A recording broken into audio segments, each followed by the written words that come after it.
Bharat Ratna doctor Bhimrao Ambedkar को कोटि कोटि नमन। ये कार्यक्रम डॉक्टर भीमराव अंबेडकर के जीवन पर आधारित है, जहां भारत की जनता के प्रति उनके योगदानों को पूरी सजगता से चित्रित और रेखांकित करने का प्रयास है। कार्यक्रम में दिखाई गई घटनाएं लब्ध प्रतिष्ठ पुस्तकों से ली गई हैं। इस कार्यक्रम के जरिए चैनल की ओर से एक विश्वसनीय, सजग और सकारात्मक प्रयास है कि डॉक्टर बाबा साहेब भीमराव अंबेडकर के जीवन की संघर्ष यात्रा एवं गौरव गाथा पूरे आदर के साथ घर घर पहुंचे और उनके योगदानों से सभी संपूर्णता में परिचित और आह्लादित हों। जब तक दिया नहीं तब तक कोई काम नहीं, जब तक दिया नहीं तब तक कोई काम नहीं, जब तक दिया नहीं तब तक कोई काम नहीं, जब तक दिया नहीं तब तक कोई काम नहीं, जब तक दिया नहीं तब तक कोई काम नहीं। जब तक चुप रहो। तुम सब शांति से काम पर लौटोगे या नहीं? साहब लोगों का आखिरी हुक्म है, जब तक हमारे मोहल्ले में दिया नहीं लगेगा तब तक कोई भी काम पे नहीं जाएगा। जाके क्या दो अपने साहब से। साहब लोगों ने कहा है अगर तुम लोग यहाँ से नहीं उठे तो नौकरी से निकाल दिए जाओगे।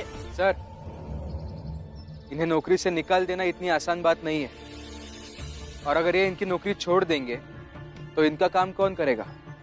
आपके जात के लोग करेंगे। 4-10 दिन आप गंदगी उठा के देख लीजिए, फिर सारे तेवर ठीक हो जाएंगे। और आपके साहब तो सीधे मुंह से बात भी नहीं कर रहे हैं और इन्हें नौकरी से निकालने की धमकी भी दे रहे हैं। जब तक दिया नहीं तब तक कोई काम नहीं, जब तक दिया नहीं तब तक कोई काम नहीं, जब तक दिया नहीं तब तक कोई काम नहीं, जब तक दिया नहीं तब तक कोई काम नहीं।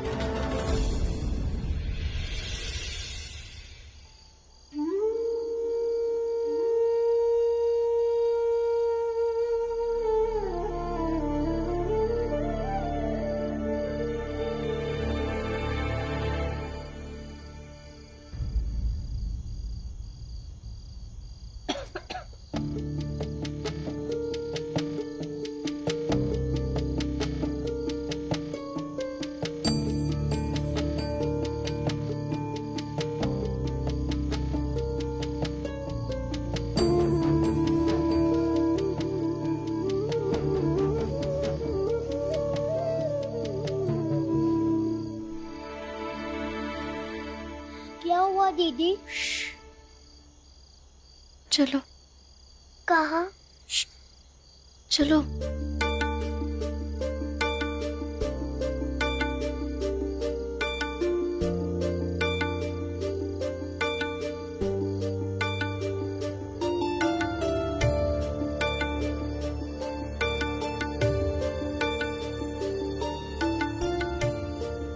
जब तक दिया नहीं तब तक कोई काम नहीं, जब तक दिया नहीं तब तक कोई काम नहीं, जब तक दिया नहीं तब तक कोई काम नहीं, जब तक दिया नहीं तब तक कोई काम नहीं, जब तक दिया नहीं तब तक कोई काम नहीं। तुम कहाँ पढ़ी लिखी हो कि तुम्हें पता होगा कि इसमें क्या लिखा है, किसने भेजा है? कहाँ मिली थी गोमती? 10वीं में हम दोनों पहली बार एक दूसरे से मिले थे और एक ही क्लास में पढ़ा करते थे।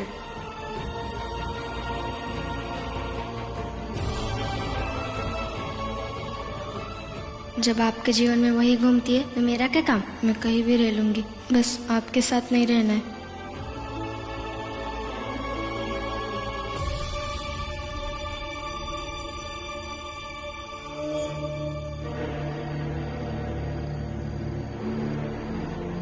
बधाई हो।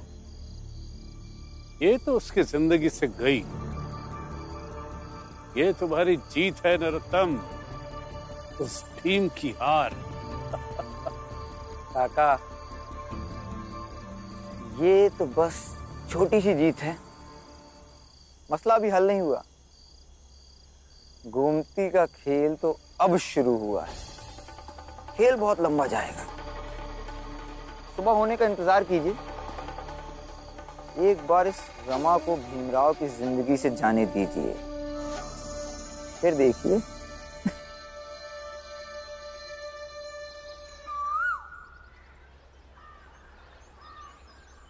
जब तक दिया नहीं तब तक काम नहीं, जब तक दिया नहीं तब तक काम नहीं, जब तक दिया नहीं तब तक काम नहीं। अरे चुप हो जाओ तुम सब। हमारे पूरे मोहल्ले में कचरा फैला हुआ है, सारा मोहल्ला कचरे की दुर्गंध से बदबू कर रहा है, और तुम सब यहाँ बैठकर आराम फरमा रहे हो। देखिए, कुछ मत बोलिए, सिर्फ शांत रहिए। अब कुछ कह रहा हूँ मैं, तुम लोग को सुनाई नहीं दे रहा है? सबके सब बहरे हो गए हो क्या? चलो उठो, उठ के मोहल्ला साफ करो, नहीं तो चप्पल निकाल के सबको 4-4 चप्पल मारेंगे, सबका मुंह लाल कर देंगे। चलो उठो। देख क्या रहे हो? चलो चलो सफाई करो। उठो।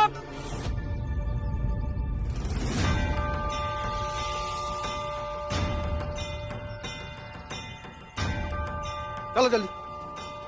चलो सब।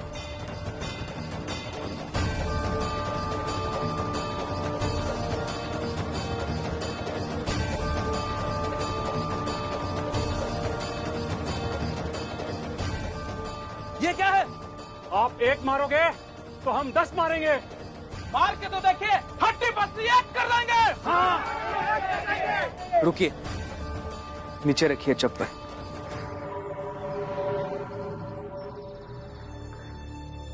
हमने सिर्फ 3 बार आपकी बात नहीं सुनी तो आप इतना तिलमिला उठे। हमें ये पूरा समाज सदियों से अनसुना कर रहा है।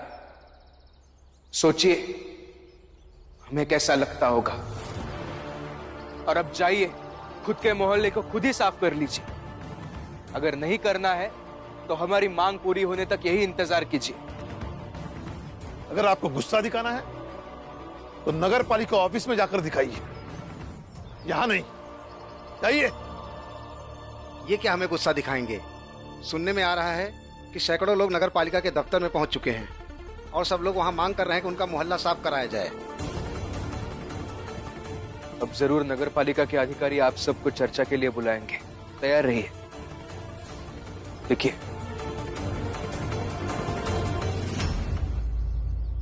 सुनो, तुम सबको साहब ने बात करने के लिए बुलाया है, अभी के अभी। चलो चलो भाइयों, चलते हैं। चलते हैं क्या इनके साथ? भीम, तुम भी हमारे साथ चलो। अरे तुम पढ़े लिखे हो, अधिकारी से बात कर पाओगे। हम लोग कहाँ अधिकारी से बात कर पाएंगे? चलो। नहीं नहीं, मैं किस हैसियत से बात करूंगा? मैं तो इनके साथ काम भी नहीं करता हूँ। हम तुम्हें अपना नेता बनाते हैं भीमराव, अब चलो। क्यों भाइयों? भीमराव तुम हमारे नेता हो। जा बेटा, लेकिन नेता बनकर नहीं, बल्कि इनका साथी बनकर जाओ। चलिए। भीम भैया। क्या हुआ? भैया, रमा घर में नहीं है, उसका सामान भी नहीं है। क्या? कहाँ गई रमा? पता नहीं भीम, हमने सब जगह ढूंढा लेकिन कहीं नहीं दिख रही है। बाबा चलो रमा को ढूंढते हैं। मैं रमा को ढूंढ के आता हूँ। आप लोग भाग गई रमा।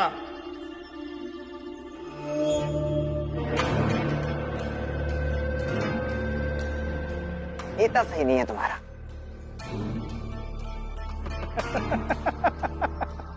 अरे जब बीवी भाग गई तो नेताजी क्या करेंगे? खैर तुम सब चलो, साहब लोग ज्यादा इंतजार नहीं करेंगे दिन भर। चलो। हाँ, मैं रमा को ढूंढ के आता हूँ। आप आगे चले जाइए। उनसे बात तो करनी है ना सिर्फ, आप वो कर सकते हैं। हम बाबा चलिए। बुआ नहीं बेटा, रमा को ढूंढने में चाहता हूं। लेकिन तुम इनके साथ जाओ। इनका साथ निभाने का वादा किया है ना, तो मुकर नहीं सकते, देर नहीं कर सकते हो। परिस्थिति चाहे जो भी हो, रमा को ढूंढना ये हमारी अभी की जरूरत है, लेकिन इनका साथ देना ये तुम्हारा फर्ज है। और जरूरत पर फर्ज हमेशा भारी पड़ता है, और मेरी ये बात हमेशा याद रखना। व्यक्तिगत क्षति के कारण नायक युद्ध भूमि नहीं छोड़ता है। यानी उन लोगों को देखो, वो लोग किसके सहारे ये जंग लड़ने के लिए आई थी? तुम्हारे। और तुम ही उन्हें घायल और अकेला छोड़ के जा रहे हो। जा बेटा, इनके साथ जा। चलो मेरा। चलिए बात करते हैं, आइए। छोटी जात की जिंदगी जीते हैं और बातें फर्ज की करते हैं। सोचकर कितना अच्छा लग रहा है। भीमराव की पत्नी भाग गई।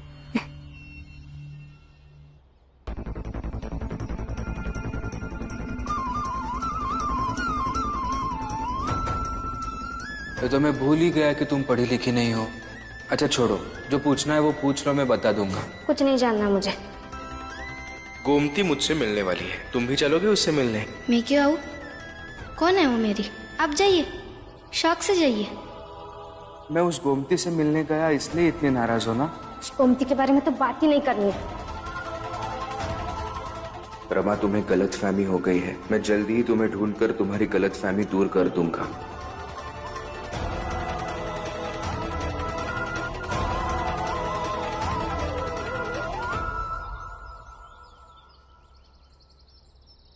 रमा, क्या क्या हुआ? रमा आई नहीं?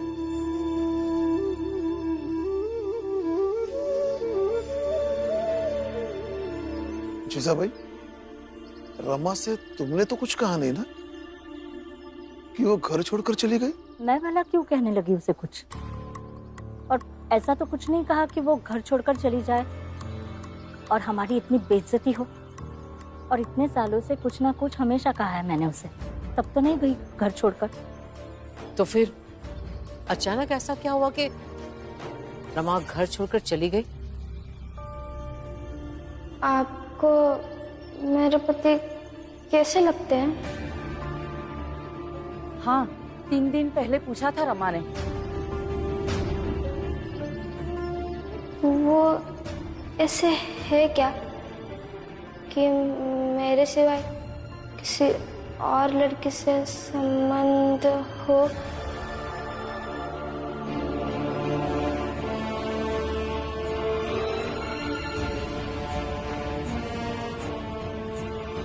एक चिट्ठी है भीम भैया के नाम की, उन्हें देनी है। गोमती तो कोई लड़की का नाम है, मतलब ये चिट्ठी भीम भैया के लिए कोई लड़की ने भेजी है। भीमराव तो बड़ा खिलाड़ी निकला राम जी। हितेश, तुम चुप रहो, कुछ भी बोलते हो। आप लोगों को कोई गलतफहमी हुई है। हमने तो कभी नाम नहीं सुना गोमती। तो देख लीजिए गोमती को।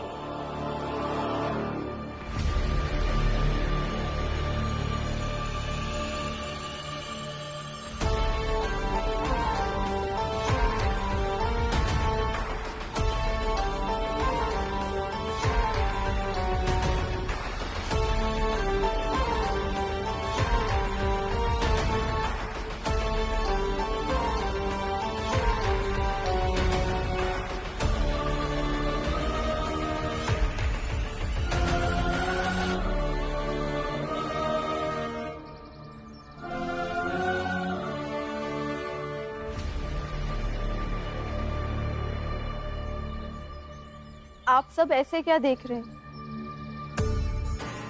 दलिया अम्मा और दीपक जिस चिट्ठी के बारे में बात कर रहे थे, वो गोमती मैं ही हूं।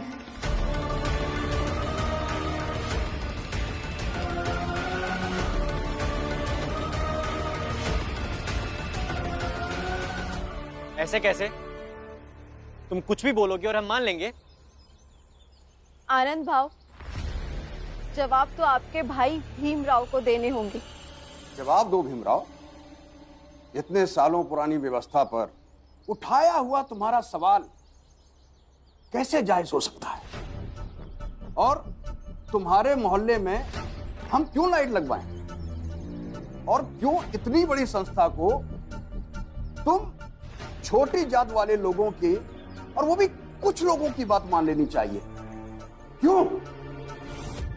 देखिए पाटिल सर, मुझे आपका सवाल ही गलत लग रहा है, क्योंकि नगर पालिका का काम लोगों के जीवन को आसान बनाना और मूलभूत समस्याओं को सुलझाना होता है। इसके लिए मेरे और इनके मोहल्ले में लाइट तो बिना हमारी मांग किए कब की लग जानी चाहिए थी। और सर, यहाँ पे सवाल ये नहीं है कि हम छोटी जाति के हैं या बड़ी जाति के, क्योंकि जो लोग मांग कर रहे हैं ये आपके सहकर्मी हैं सर। इसके नाते तो आपकी जिम्मेदारी और भी बढ़ जाती है। और सर, अभी आपको कुछ ही लोग दिख रहे होंगे, लेकिन इनकी संख्या पर मत जाइए। ये कुछ लोग आने वाले दिनों में बहुत बढ़ जाएंगे, और तब तक ये बंबई गंदगी से बास मारने लग जाएगी। क्या आप और आपकी व्यवस्था इसके लिए तैयार है?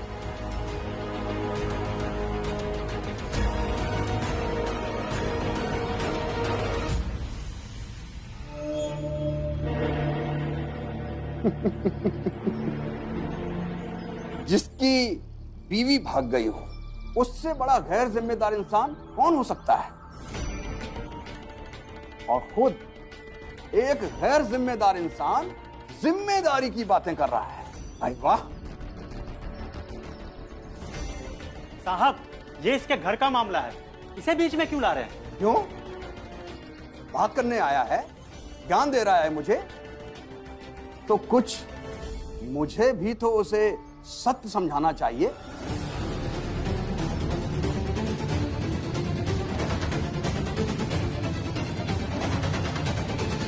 जी, आपकी बात बिल्कुल सही है।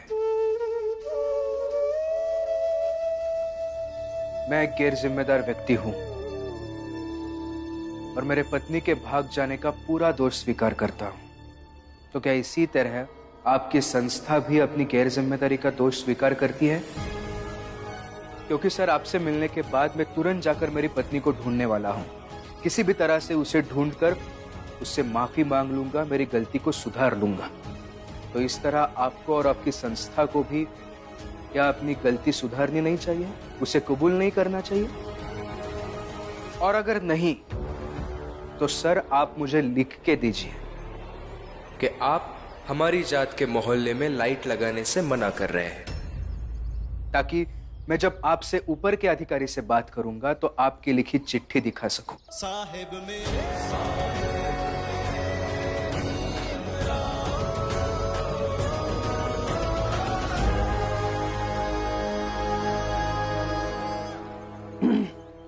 ये बात कहीं अंग्रेज अफसरों तक पहुंची तो इंक्वायरी बैठ जाएगी। एक काम करो, इन लोगों के मोहल्ले में लाइट लगवाने की प्रक्रिया शुरू करो और तुम लोग काम पर जल्दी पहुंचो।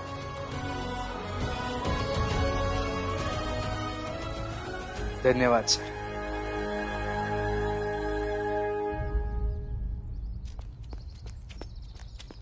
बाबा, क्या हुआ? रमा मिल गई क्या?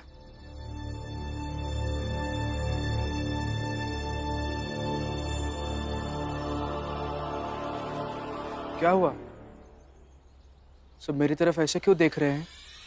पहले तुम बताओ कि ये लड़की कौन है? कौन?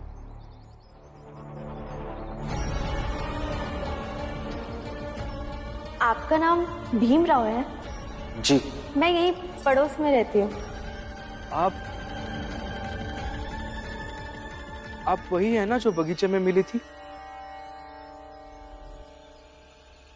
यहाँ कैसे मिले थे? ये क्या कह रहे हैं आप? हम तो साथ साथ पढ़े हैं ना, और ना जाने आप मुझसे कितनी बार मिले। क्या आपने मुझसे प्रेम किया, वादा किया कि आप मुझसे शादी करेंगे क्योंकि आपकी पत्नी अनपढ़ और गंवार है। क्या बोल रही है आप? कुछ भी झूठ बोले जा रही है आप। ऐसा मत कीजिए बाबा, मैं नहीं जानता हूँ इन्हें। मैं सिर्फ उस दिन बगीचे में मिला था, बाकी इनके बारे में कुछ नहीं जानता हूँ मैं।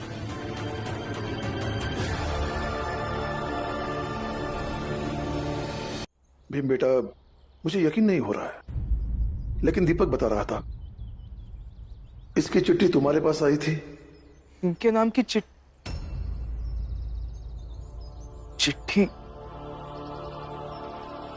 गोमती?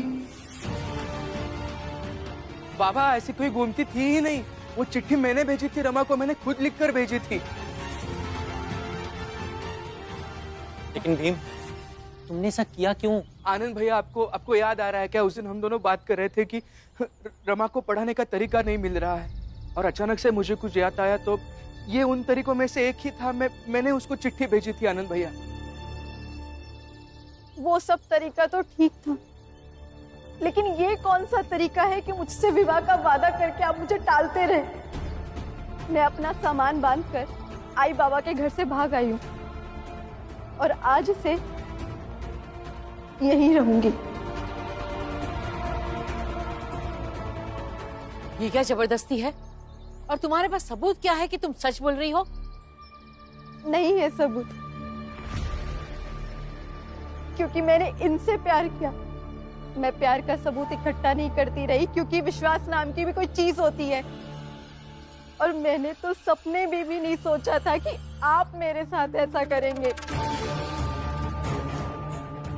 ए, तू चुप कर। ये क्रिया चरित्र सब जानते हैं हम।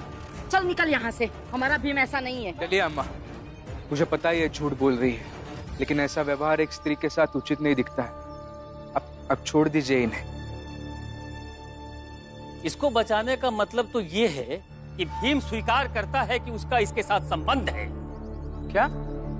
और मैं तो ये कहता हूं कि भीम के पाप का पता रमा को चल गया था, इसलिए वो यहां से चली गई।